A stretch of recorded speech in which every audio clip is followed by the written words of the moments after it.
Yeah, so like this is the last problem solving session for this course, and this is going to be a small session. It's like just 1 hour, and we'll just solve this year's like week 12 assignment and some extra questions about week 12. Okay, yeah. So let's start. The first problem is sharp 3 sat is in IP, true or false?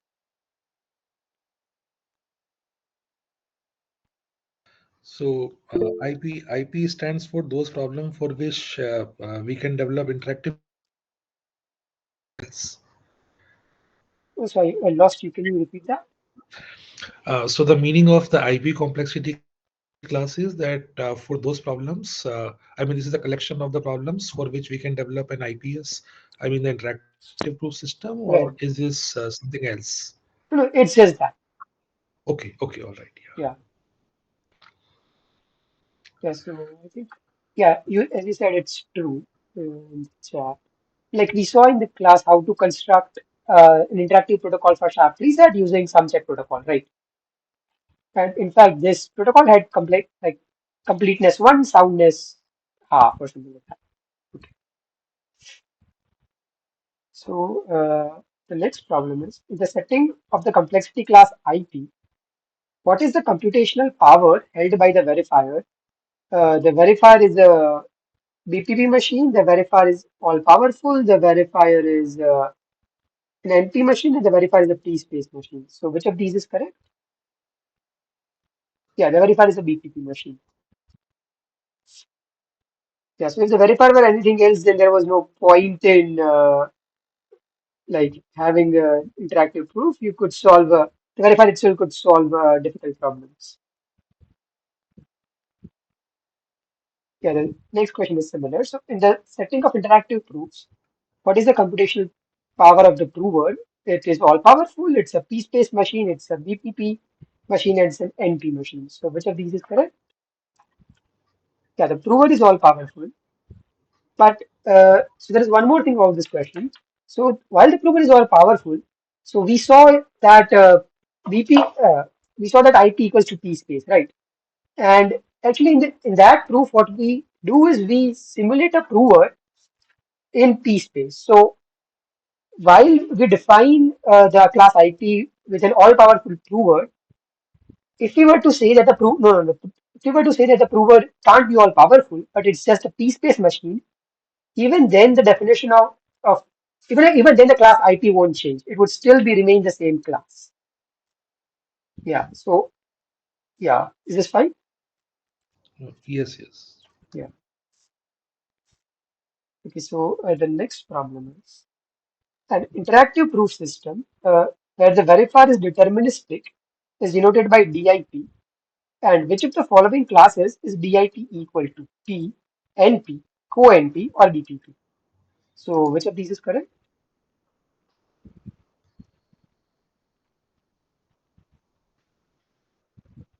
Okay, so it's not equals to P. Yeah, it's equals to NP. NP, Yes. yes. Okay, so let's see a proof of this. So, okay, so we need to prove two things that DIP is in NP and NP is in DIP. So let's first prove.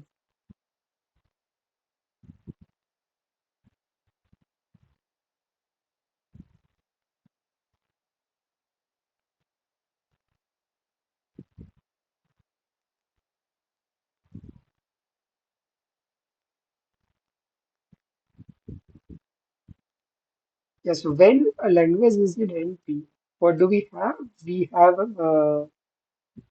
so there exists uh, polytime deterministic Turing machine M and uh, polynomial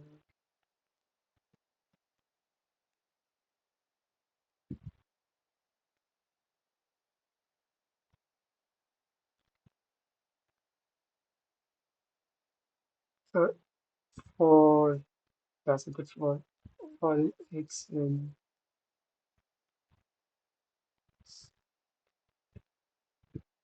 x is in M implies there exists a witness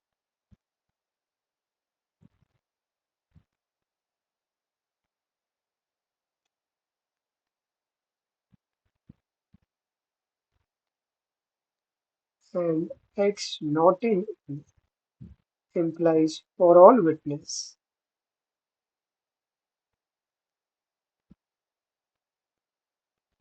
uh, Mx comma W equals to 0, right? So this is what we get from the very definition of NP. And now using this, we have to construct a proof system, right?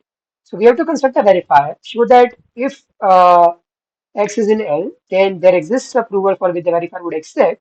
And if it's not in L, then no matter what the prover is, the verifier won't accept, right? So consider a verifier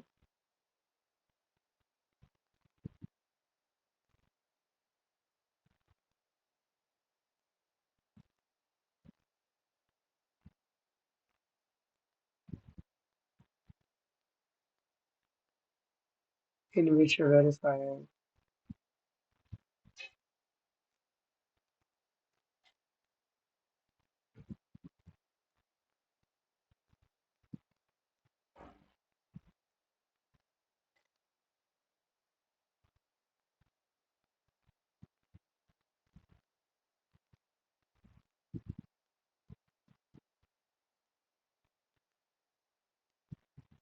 uh, simulates M on X comma W and accepts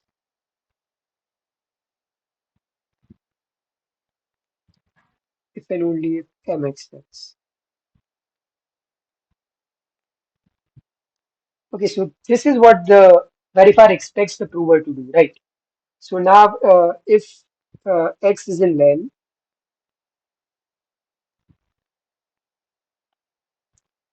prover P can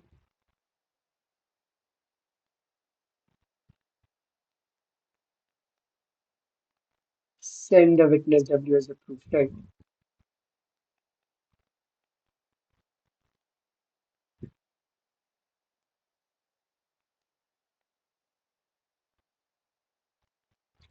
So when X is in L,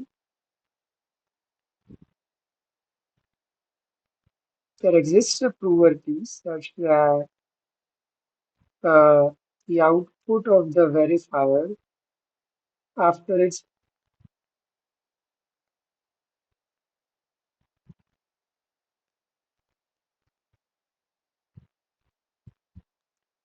yes, I'm using this notation to denote the interaction of the verifier and the prover on input X, and this to denote the output of the verifier on that interaction. Okay, yeah. So if X is in N, there exists a prover which can make the verifier accept because all this prover has to do is to send the correct witness W and the verifier would accept, right? But if X is not in N,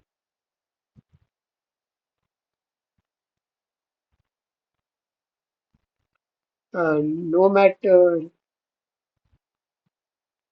which W the prover sends,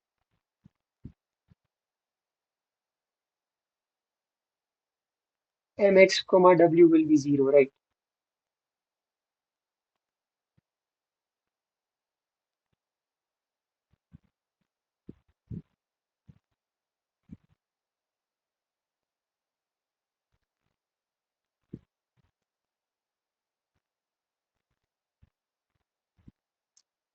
Okay, so uh, we have these two, and to finish off the proof, all we have to observe is that V is PTM, and this proves the claim.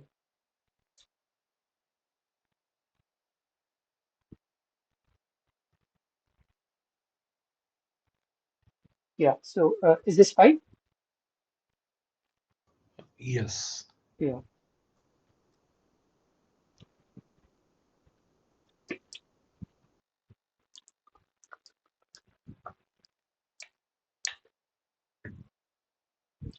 So let's then prove the other direction.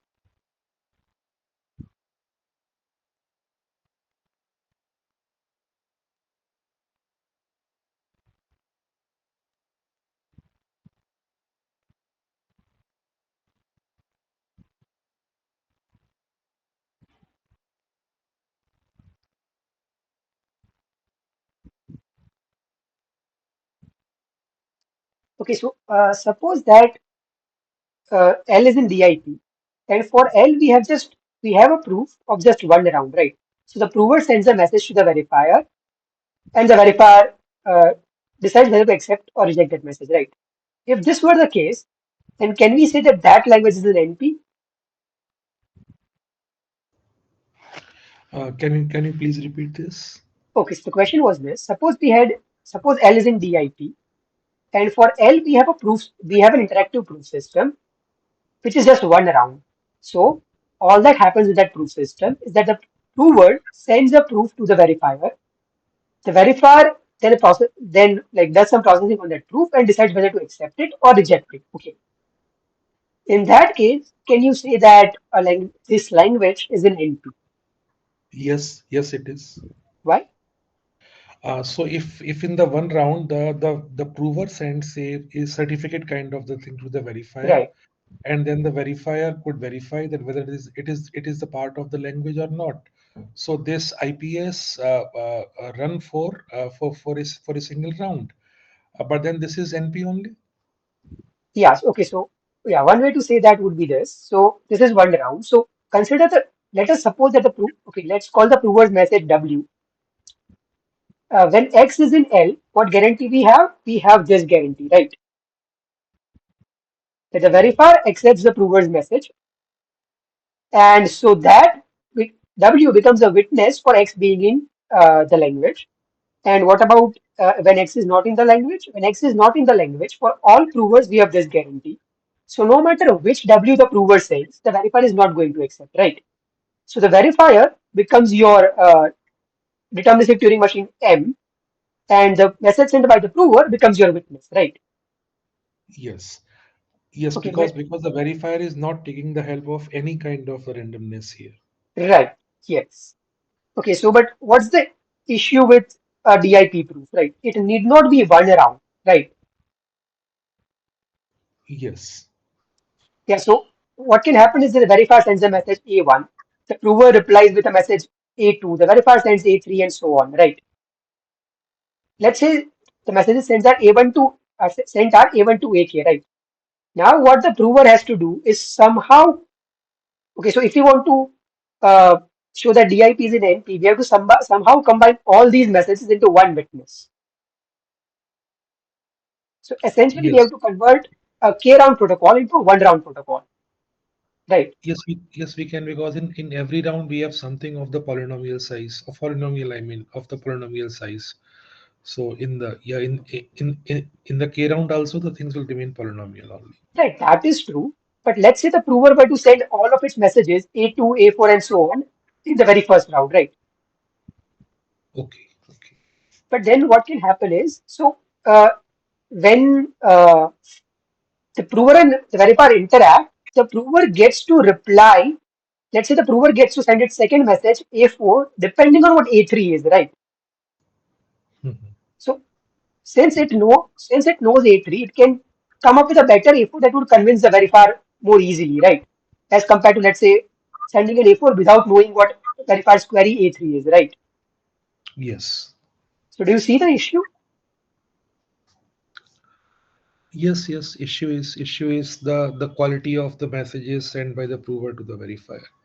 Right. So what I'm saying is if the verifier knew if the prover knew what the verifier's message is, it can reply to it much better than just replying at the very beginning, right? Yes. Now this issue would be there if your verifier were random. Okay, so if the verifier is random, its first message A1 is going to be random. So without knowing A1, the prover cannot give a very good reply A2, right? Similarly, Yes. without knowing A3, the prover cannot give a very good reply A4, right? Yes. However, in this case, the verifier is deterministic, right? So the moment you give X to the verifier, its first message A1 is fixed, Mhm. Yes. right? So the prover is all powerful. So it can compute A1 on its own, right? By simulating the verifier. Mhm. So now the prover knows A1, it can compute A2 because that's what it would send, right? Yes. Now once X, A1 and A2 are fixed, verifier is deterministic, so A3 is fixed, right? Yes. And the prover being all powerful can compute it by simulating the verifier. Yes. And this Uh, can go on, right? This yes, but it can do yeah, because the verifier is deterministic. yes, but my query is that since the prover is all powerful, so Right, why to wait for the response of the verifier? Because the right. prover is all powerful, so prover can predict the response of the verifier as well. Yes. So the if the verifier were random, the verifier's responses would be random, right? Yes. Now you are right. The prover can come up with random strings on its own. However, the issue is how can the verifier trust that the prover, okay, so A1 is supposed to be a random string, right? Hmm. How would the verifier trust that the prover computed is actually random and not something very convoluted that the prover came up with? So verifier cannot verify this thing because verifier has got the limited capability. Right. So the verifier cannot verify whether A1 was completely random, right? Yes. As it should be. However, when the verifier is deterministic, A1 is not random. It is fixed the moment you fix X1. Sorry, the moment you fix X, and the verifier can verify that the A1 is correct, right? Yes. Because it is just one value. Similarly, A3 is just going to be one value. Once you fix X, A1, A2. Yes. Yes. Right. Yeah. So the idea is that is exactly this. So now just let me write it down.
Okay. So yeah. Okay. So now so it's in DIP. So DIP also like IP has only polynomially many rounds, right? So let the round.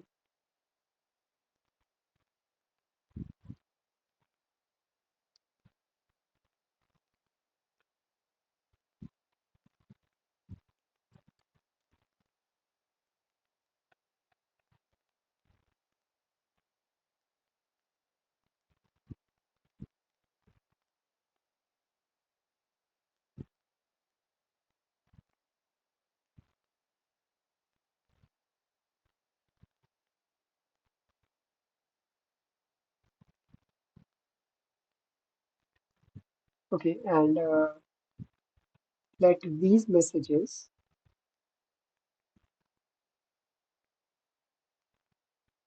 be uh, A1, A3, A4, and so on. Sorry, A5 and so on. And let these messages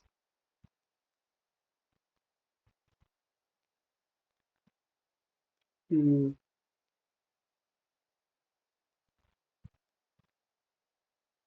okay. So since V is deterministic,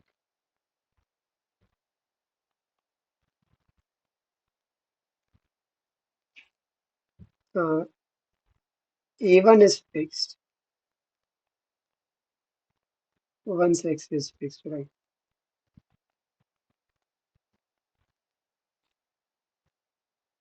So P can compute A1.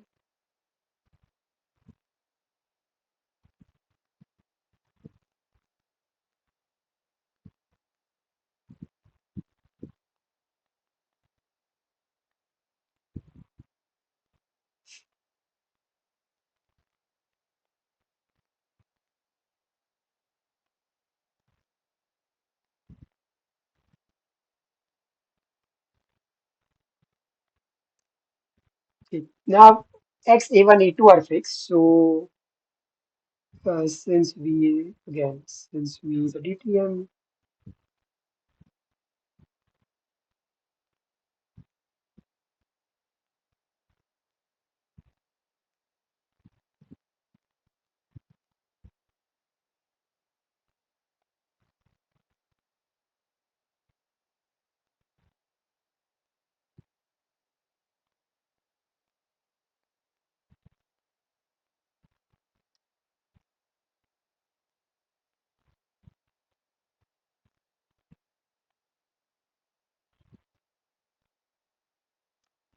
so the prover can compute HD and its response A4.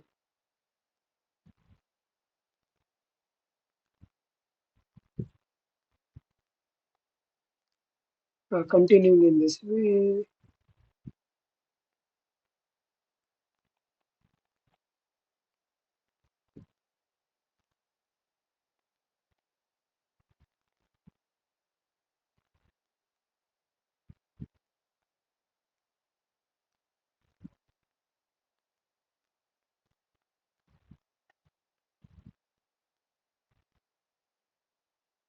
Okay, so this is what the prover can do. Now, once we have this, we are going to construct a verifier, an anti-verifier one, right? So now, can,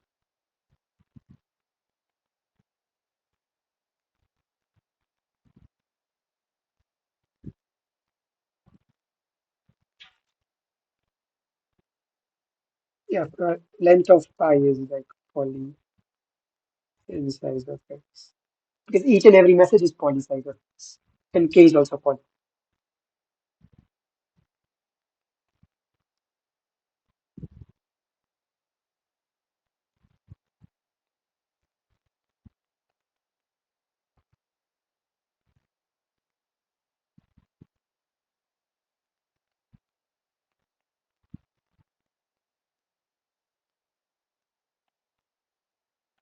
Okay, so now what should this DTMM do?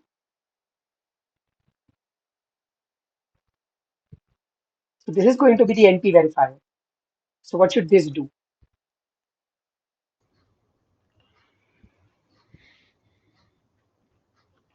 Okay, so first of all, okay, so if this DTM verifies the correctness of pi and that v accepts pi, we are done, right?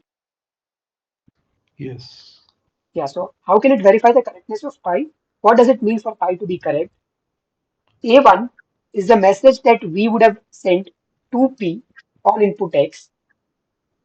A3 is the message that we would have sent to P when X was the input, A1 was its first message, A2 was the prover's message, and so on, right? Yes. So this tells us that A1, A3, and so on have been computed correctly. Right. So, okay, so that tells us that at least the prover computed the verifier's messages correctly. And then all the verifier has to do is to check if okay, all M has to do is to check if we would have accepted on input X A1 to AK size of X. And if we do this, we are done because we already know that A1, A3, and so on are its correct messages. And if verifier accepts, we now know that A2, A4, A6, and so on is a valid proof, right? Yes. And if any one of these checks fail, okay, we'll worry about that later because there are two cases over there. Yeah, so let me do it.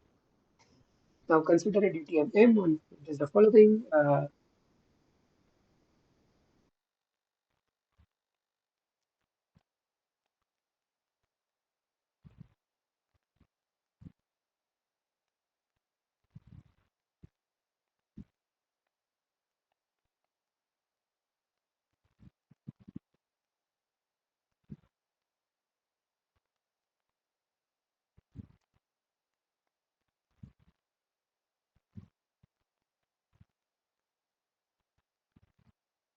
Okay, no, not all I for uh, yeah, because only odd I.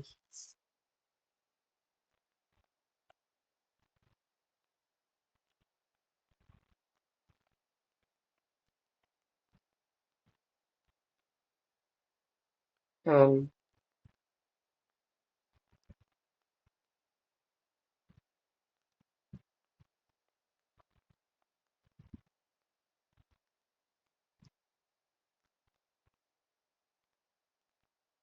okay, let me do it like this. So the first check fails,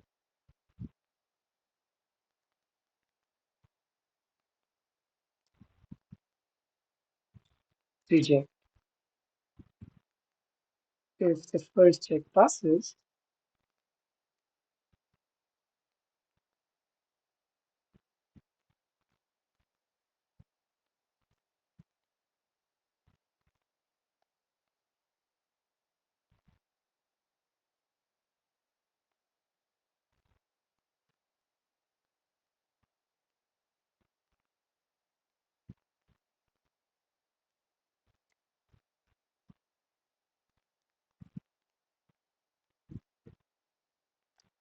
okay, so this is what M does. Now M is clearly polytime, right?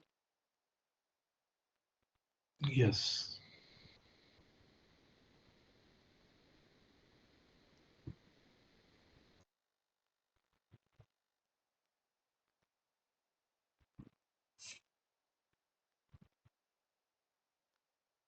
Because V is polytime.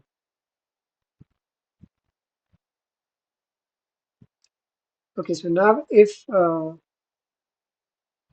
X were in L, if X were in L, checks 1 and 3 would, checks in step 1 and 3 would pass, right? Because the verify, okay, because there exists a pi for which the verifier would accept, right? Yes. If, if X is in L, there exists a true word such that output of V on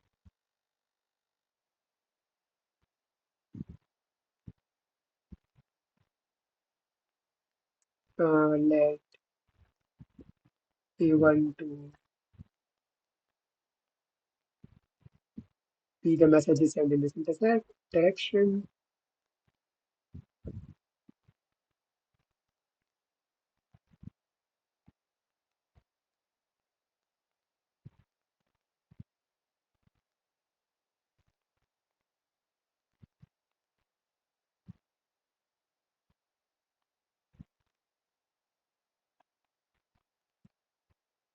Okay, yeah, because M is just verifying if this is correct. This is a valid proof, right? Or valid interaction. Okay, so now what if X is not in M?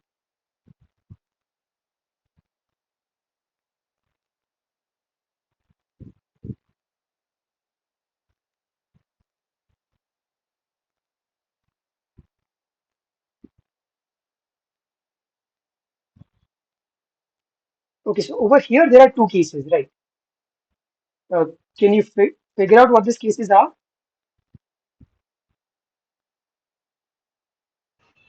So if X is not the part of the language, so will this pi be a finite thing? Yes, it will be finite. Okay, so first of all, M is only working, so M is a DTM, and it's only working with like poly-size pies. Okay, so M Mhm. is expecting two things as inputs, X and pi, where pi has to be poly size and pi has to be of this kind, right? Mhm. So something like this. Okay, so what I'm saying is take any pi of this kind. Okay, now for this pi there are two cases. Number one, A1. So, okay, suppose this were a valid interaction between the prover and the verifier, then what would have happened? So then, yeah, it shows that, I mean, so if X is not the part of the language, then in this sequence, Hmm, what will happen? That no acceptance is issued by the verifier. I mean, nowhere the acceptance is issued by the verifier. exactly, right. So if pi were a valid interaction, okay, there are two cases. Pi, so I should write it like this. Pi is a valid interaction.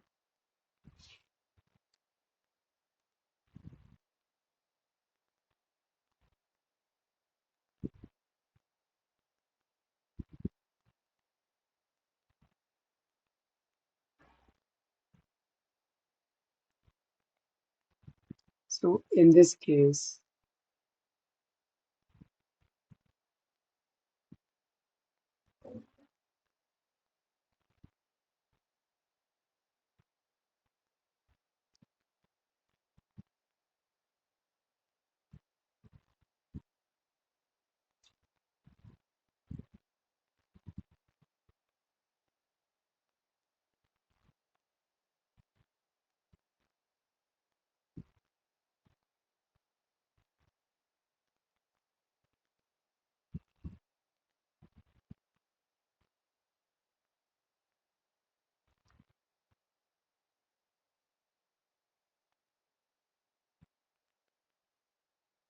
yeah, so my claim is in this case that uh, check-in step 3 won't accept.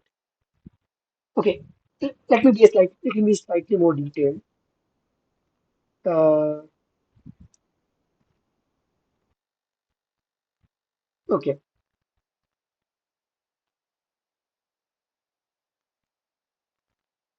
so in this case, the check-in step 1 will pass.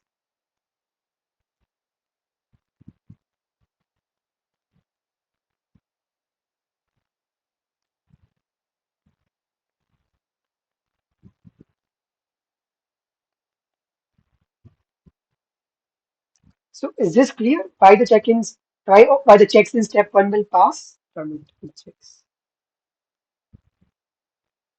I could not see. Yeah, so this one is if AI is a verified message. Uh,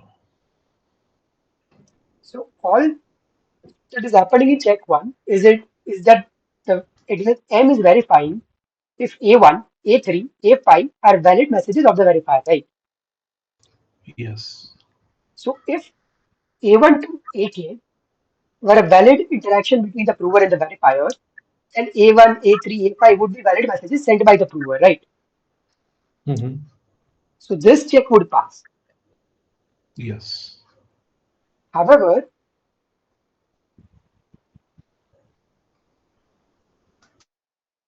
yeah,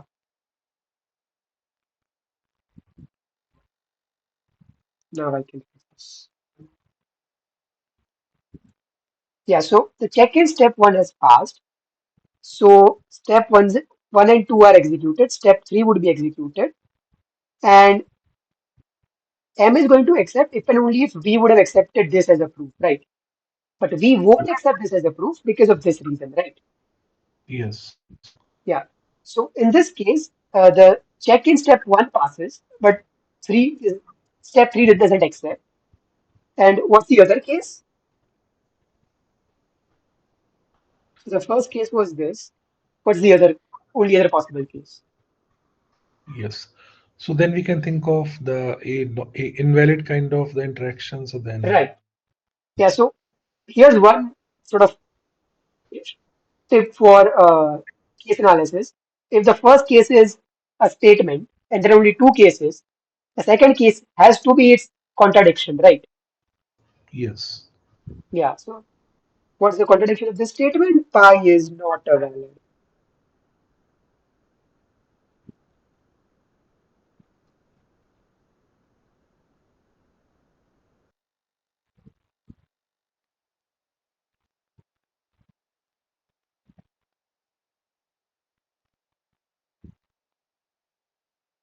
Between any prover.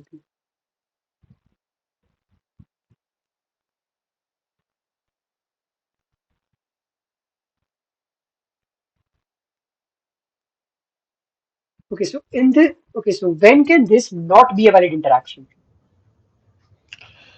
So yeah, this will not be a valid interaction if because randomness is not allowed. Oh, sorry, lost you. Can you repeat it? Since the randomness is not allowed, since the things are deterministic, Hmm.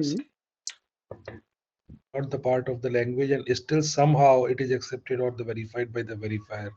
It can never happen here with some probability. No, it cannot happen. So what I'm saying is pi is not a valid interaction. So when can this happen? So okay, Uh, what is a valid interaction? On input X, the verifier sends the message A1. The prover sends A2, verifier computes A3, and so on, right? Yes. And we are claiming that this is stored in pi, right? Over Yes. here. So when is pi not a valid interaction? When either A1 is not the correct message that the verifier would have sent, or A3 is not the correct message, and so on, right? At Yes. least one of these messages would not be the correct message of the verifier, right? Given its interaction with the prover. So this only happens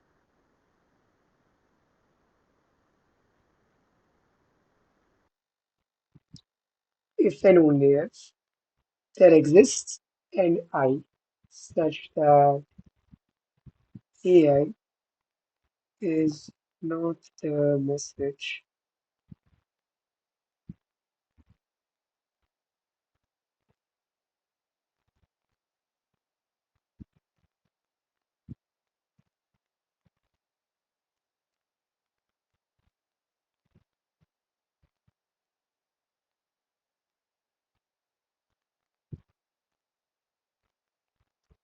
Right. So basically, what is happening in pi is it is not encoding the right interaction. So somewhere the verifier message was wrong. Yes, but then who is going to decide this, whether this message is actually been sent by the verifier or not? I mean, where's the verifier? I mean, the verifier of the verifier Turing machine exists in this entire protocol. Okay. So what is happening in check one? M is a DTM, which is simulating V, right? Yes. And what is M doing? So if I is 1, M is checking if A1 is the message that V would have sent. This M can obtain by simulating V because V is deterministic, Right. Yes. Yes. right? So it checks if A1 is fine or not. If that check doesn't fail, it's going to reject. Okay, so if that Okay. check has passed, then it goes to A3. And what does Yes. it do? So over now I is 3, so it's going to check if A3 is V's message on input X, A1 and A2, right? Yes. And this it can do by by simulating V because V is a deterministic machine, right? Yes. Yes. So in this way, it's verifying the verifier, right? Yes. Yes. Yeah. Right. So the interaction is not valid if and only if this happens. But in this case, one of the checks in step one would fail, right? Hmm.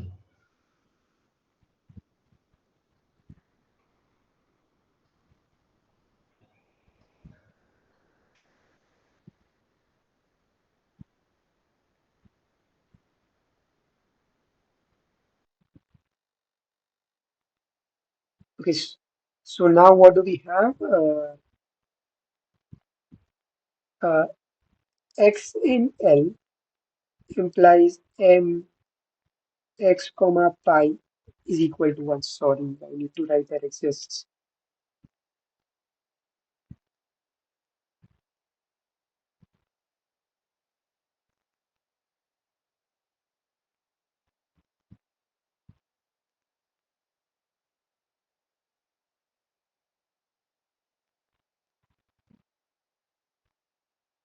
Right. And this pi would just be the valid interaction between the prover and the verifier. And if X is not in L, then for all pi, size of pi is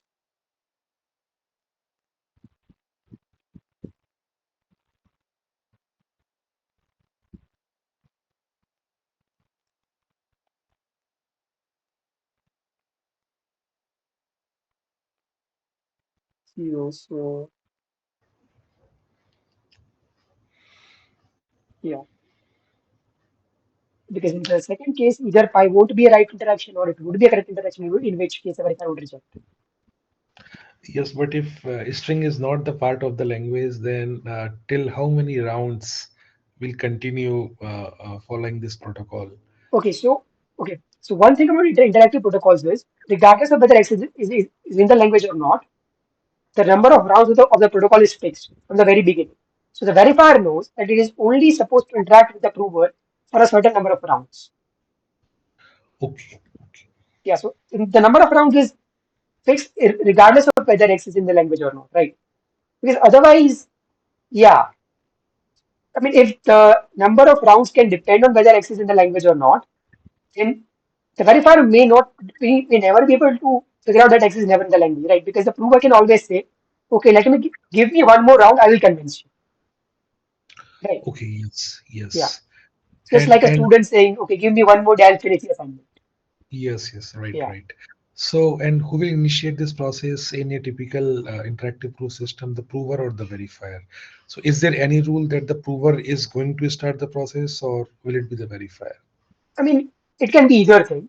Okay, so for an interactive protocol, what you need is a designated verifier, input X given to the verifier, and the verifier should know how many rounds it's supposed to execute for, right?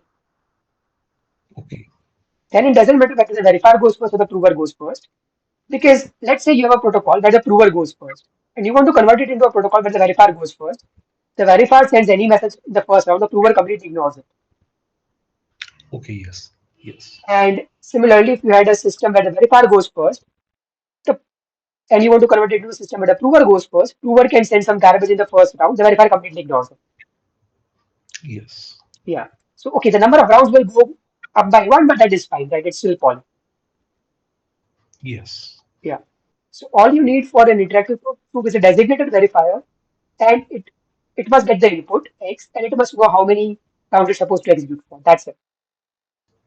yes, Yeah. So, is this fine? yes. And the Yeah. number of the rounds will depend on the size of the input. Yeah. Yes. So, in IP, yes. So, because IP is like over all like polynomial round IP interactive protocols, right? Okay, okay, Yeah. So, the class IP is a union over all polynomial round IP protocols. There are some classes where the number of rounds is constant. We'll see some of those classes later. okay. Yeah. So the next question is IP is closed under complement, true or false? So if the number of the rounds are fixed and are known in advance, then it is true. Okay, why? Yeah, you are right. It's true, but why? So if it is true, like say we take the example of the three satisfiability problem, Hmm. and for which we do have an IPS, and now say three not three satisfiability, three colorability problem, Okay. and for the three colorability we do have an IPS. And now say if I take the negation of the three colorability, say if I want to prove that.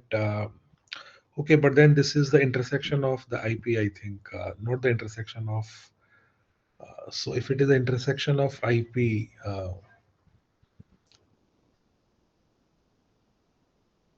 Okay. So here, the meaning of okay, the what you are intersection trying of to IP do is is that the if a following, string is right? the part of, Yeah, yes, go on. yes, yes, please continue. Yeah, Okay. So what I was saying is you are trying to prove the following. If L has an interactive protocol, using that protocol, you can come up with a protocol for L complement, right? yes, yes, That's one way to do it. There is much more easier way to do it.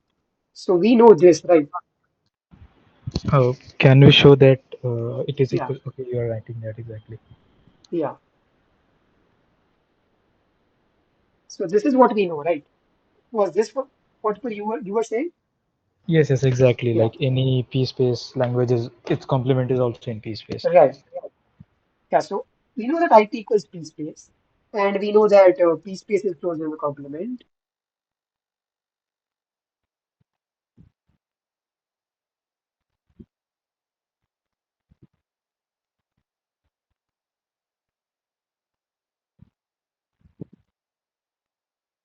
So IP is also closed in the complement.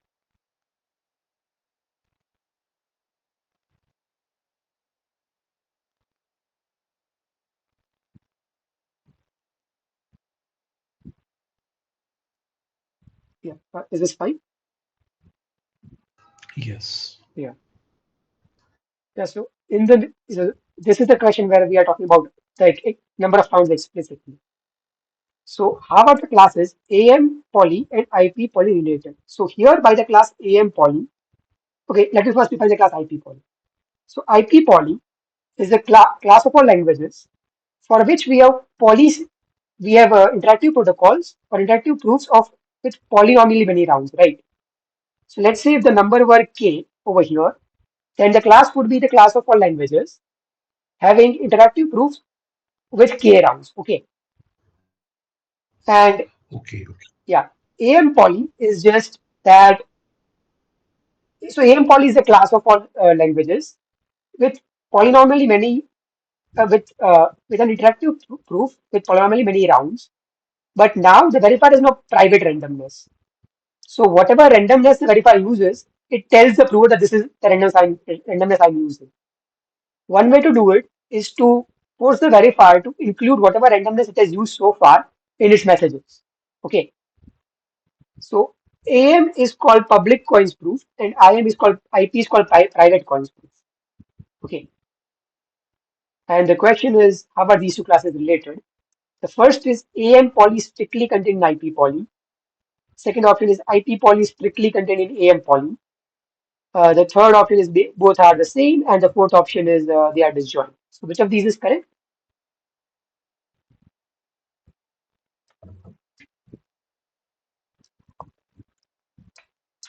Yeah, you are right. C is correct. Okay, so uh, first of all, one thing is clear that AM poly is in IP poly, right? Because if the verifier, so if there is an interactive, okay, so if the verifier can correctly verify whether X is the language or not, even when it is forced to reveal all of its randomness to the prover, it should also be able to verify when it should also be able to verify when it is not revealing its randomness to the prover, right? So AM poly in IP poly is not that difficult. The other thing is, right, how do you prove that if there is a private coins protocol, there is also a public coins protocol? And I won't prove it, but yeah, this is known. So what we know is this.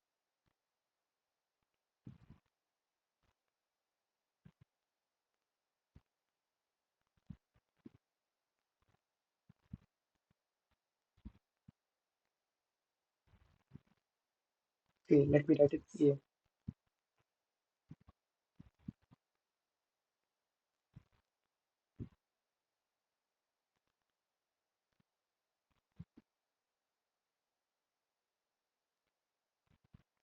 So I won't prove this. Proof of this is simple. I won't prove this. This is complicated.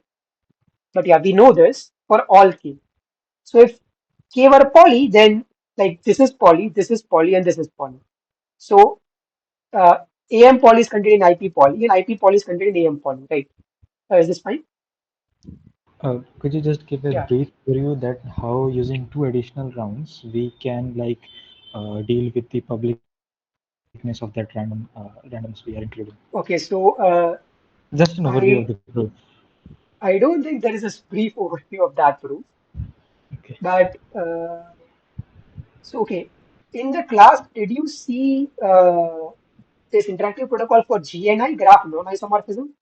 Yes, yes. Okay. So uh, so that proof used this set lower bound protocol, right? Set lower bound, like The sir might have not called it set lower bound protocol in class. So basically, what was happening in that protocol? There are two cases. So either the graphs are isomorphic or they are not isomorphic, and these two cases. eh, So you also have a set S, and depending on which case you are in, the size of S is different, right? So for example, when the graphs are non-isomorphic, the size is large, and when the graphs are isomorphic, the size is small, right? yes, yes, something like this was mentioned. Right. I And think you there was a were factor of 16 or something which was shown. okay. The proofs I have seen the factor is 2, but yeah, 16 is also fine. You can just boost it always. Yes, yes, it was I think raised to Yeah. the power 4 or something. Yeah. So let's say the factor was 16. Okay. Now what were the verifier and the prover doing? So the verifier was sending a random from a family of pairwise independent hash functions. The verifier was picking a random function, sending that function to the prover. The prover was sending some image of that hash function to the verifier. And using just this image, the verifier was determining whether the size of the set is large or small, right? Yes, yes. And over here, all the only randomness that the verifier used was in picking the random hash function, and this randomness is sent to the prover, right? Right, right. So that was a public coin protocol. And the idea is similar. So to convert a general IP protocol to an AM protocol, the idea is similar. Every time you, depending on whether X is in the language or X is not in the language, you have a set, and you just need to determine whether the size of the set is large or small. So it uses that set lower bound protocol kind of idea. But since now there are multiple rounds, you have to do an induction and things like that. Okay. So you first prove that, let's say for two, so you first prove that this is true when you have two over here. Then from that, yeah, from that you go for four, six, and so on, using this almost the same idea. Yeah. Okay. Thank you. Okay, so the next problem is which of the following statements is or are known to be true? IP is in P space, P space is in IP, NP is in IP, and IP is in NP. So which of these are known to be true? Yeah, A, B, and C. And we don't believe that D is true because if IP were in NP, then P space would be in NP, and P space contains the entire polynomial hierarchy. So the entire polynomial hierarchy would collapse to NP, right? So let me just write Yes. this. Uh,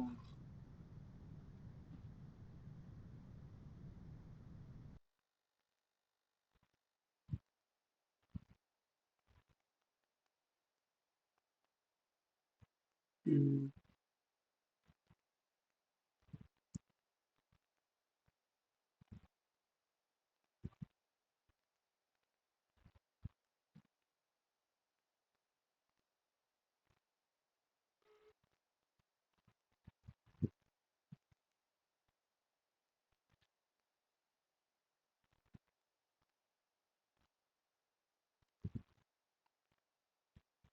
yeah.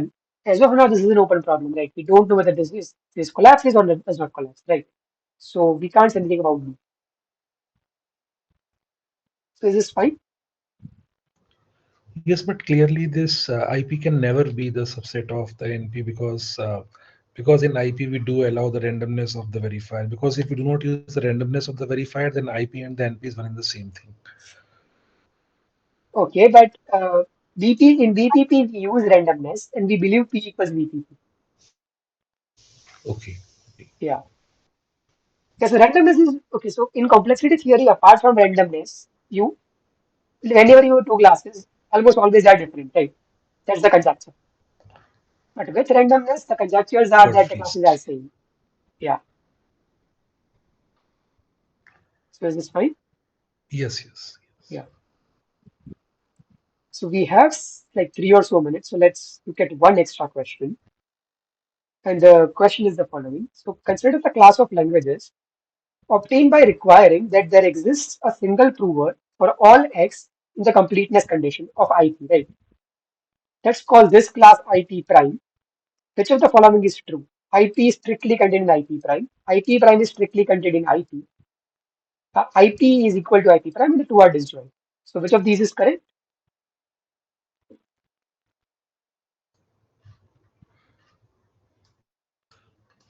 So I think the first one should be correct.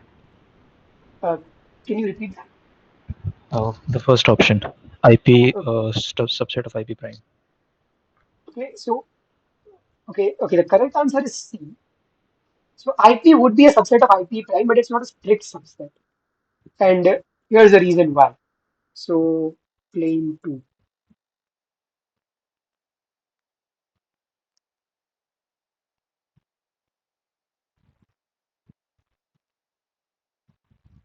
Okay, let me do it like this first. Okay, so what does it mean to say that L is an IP prime? Uh, Means there exists a verifier and a prover P star such that X is in L implies output of probabilities.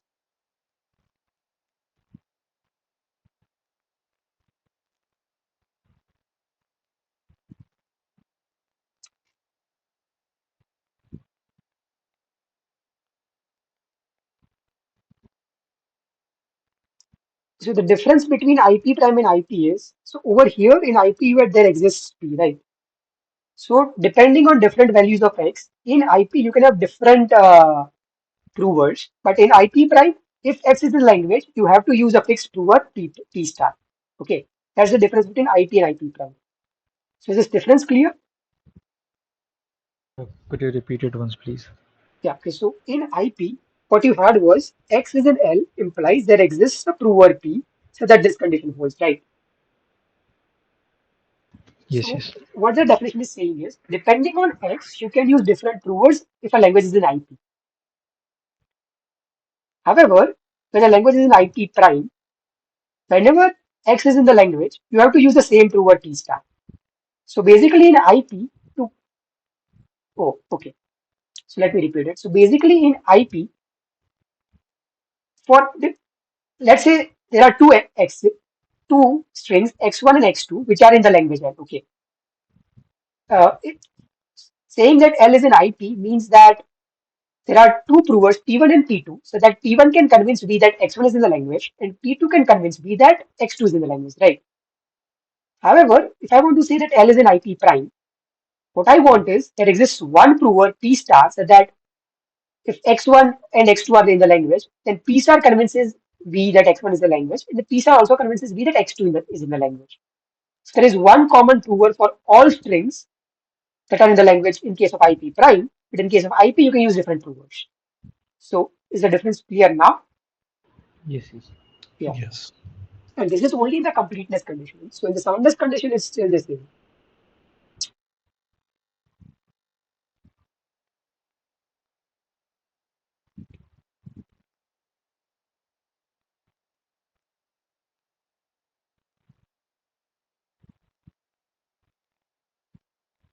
So now it's just P.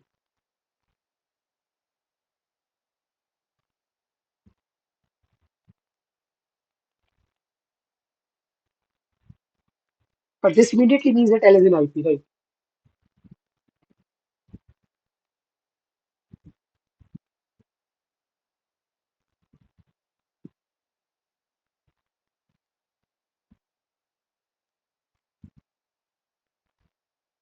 Yeah, because if you have one same prover that convinces V that X is in the language for all strings, then you also have like different provers, right? So you can also put this over here, right? So if I were to put there exists P star, the statement would still be fine, right? Yes, but like in the statement, Hmm. like P star, the soundness properties, there is nothing given for this property, like whether there exists a P star which follows soundness or not. Okay, so soundness is always for with respect to all provers, right? Because let saying that soundness exists with respect to one prover makes no sense because okay, that prover might be honest, but other provers can cheat, right?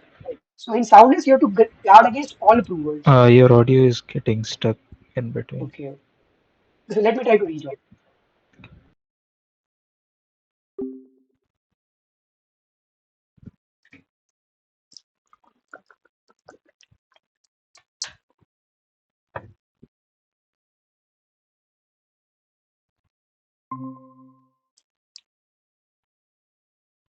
Can you hear me now? Yes, Yes. yes. Yes. Yeah. Yeah, so what I was saying is, in soundness, you should have all P over here, not just one fixed P, right? Because let's say this was just for P star, then what the soundness condition is saying is that P, if X is not in the language, P star can't cheat and convince V that X is in the language, right? But what about some other prover that can cheat, right? Okay. So in Right. So soundness, you for need to guard against soundness, all provers. right, for soundness for any language, for any language, So I lost you. Can you repeat it? like for soundness, we need to show that there does not exist any prover which can like show the output greater with probability more than 1 by Yes, 3. right. So the soundness condition remains the same in both IP prime and IP. The only that is what the question says, right? By requiring that there exists a single prover for all X in the completeness condition. So in just this condition, yeah. So Okay, so when L is an IP prime, we have these two conditions. The soundness remains the same with IP, and the completeness condition over here is more strict, right? So there exists one prover P star that can convince V for all languages in X, for all strings X in L. But if you have one prover, then you have at least one prover for every string, right? So this immediately implies there exists a prover such that probability.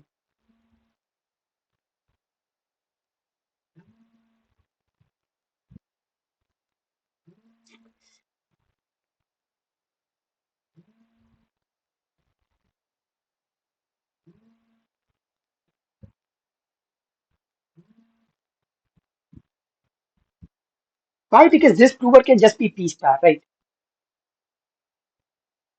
Yes. Yeah. So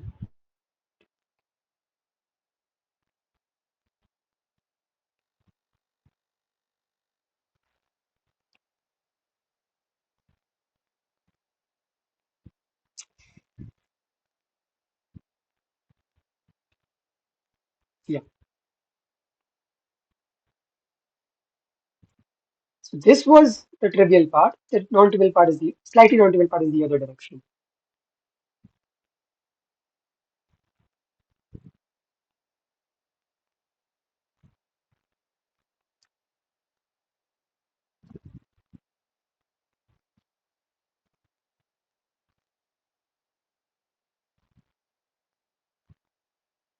Okay. So now what do you have? So it's almost the same. So let me copy it.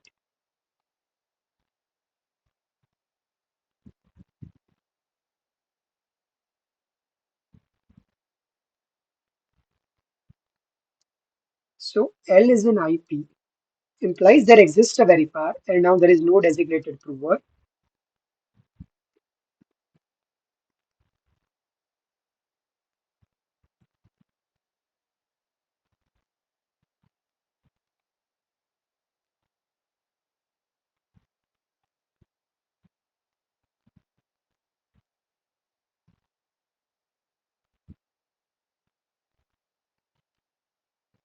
Yeah, so this is what we have for IP.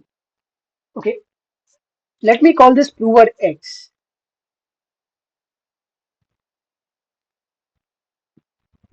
I also need to change this over here.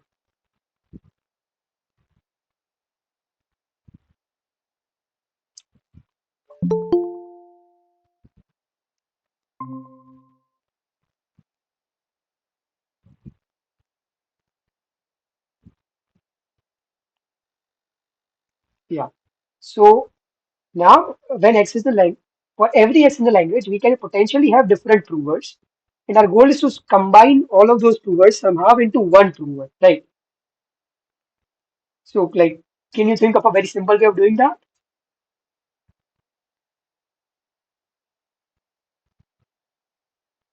Because the prover is all powerful, right?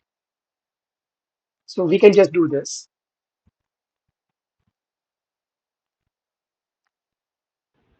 Like we can take the prover to be like able to prove individual strings in the language. Right, yeah. So consider a prover P star, which on input X simulates PX. It can do this because it's all powerful.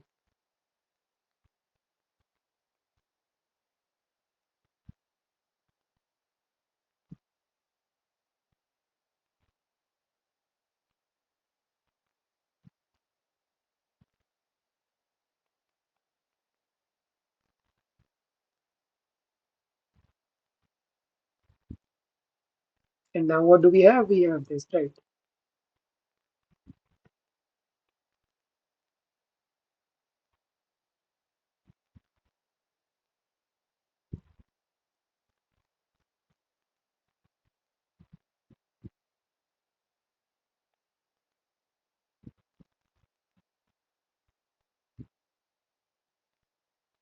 Because on input X, the probability that P star succeeds is exactly the same as the probability that PX succeeds, right?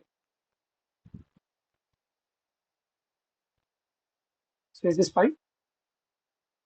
Yeah, and so yeah, so like L is in IP prime, and this completes the proof. So soundness condition is still the same. That doesn't. Yeah, so both IP and IP prime are the same. And so a lot of times in some sources you would, okay, the way we have defined IP in class is like this, right? With one prover per string. But in some sources you would find IP defined as IP prime with a designated prover P star. This is done frequently in cryptography because they call this prover the honest prover. And every prover over here in the soundness condition, they call it malicious prover. Yeah, so, but both the definitions are exactly the same. They lead to the same class. Yeah, so is this fine? Yeah.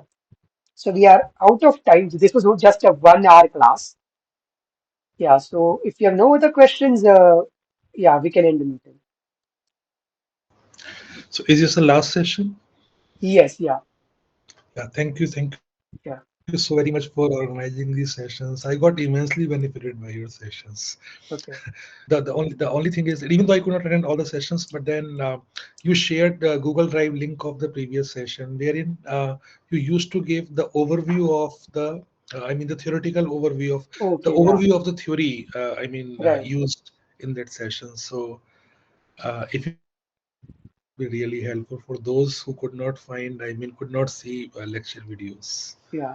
So like I used to do that year because like the classes were 1 hour and initially I wasn't sure whether like the problems that I had would fit in 1 hour. So like I thought it would take like 45 minutes or so. So let me give some overview for 15 or so minutes. But this time I had 2 hour classes. So I was like, okay, I can do this year's assignment as well as previous year's assignment. Both. Yeah. Yes. Thank you so very Yeah. much. Yeah. Okay. Yeah. Yeah. Good night. Thank Bye bye. you. Yeah. Bye. Thank you very much. Bye. Yeah.